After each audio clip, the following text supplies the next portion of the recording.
دیگر گفته است داملای محترم التماس به این سوال من جواب دید. یک مرد نو دو دخترش را توی کرده، در تویش سر استول شنان، آدمان را عرق و پیوه داده است. آدمان او را میگوید که چرا این طور کردی؟ او با آنها میگوید که رفته از زن و پسرانم پرسید.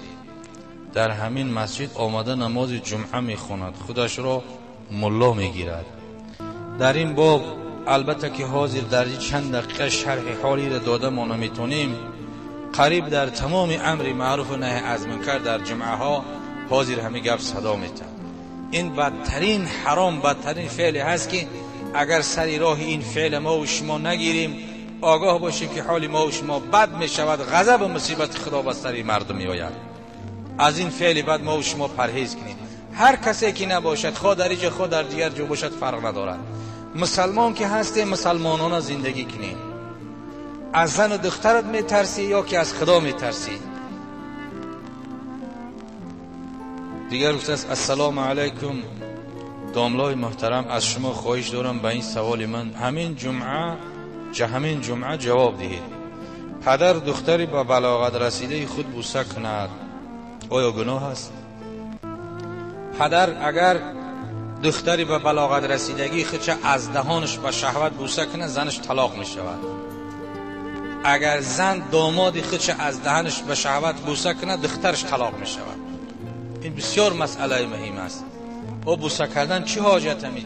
چی همین مردها بعضیش همین فعل رفتار، این فعل رفتار غیر دینی است. آخر دختر سخت ضروری بد شد، میلش از بالای سرش، از بالای نمالش بوسه بکن. حالا که جماعه علما فتوا دادگی است که تا 7 ساله، از 7 ساله بالاش نکنن بوسه. میلش دختر بیا پدرش از کتفاش بوسه کنه، میلش از پشت دستش بوسه کنه، اما از پرای رو این اطرافا ممکن نیست، نکنم بهتر است.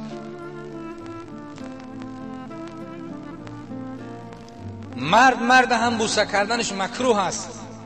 این خصلت بعضی همین مسلمانای خودمان دارن، از پرای گردن یا که از دیگر جا بوسه نکنن. مرد بوسه کردنش مکروه است. این عادت ما و شما نیستی.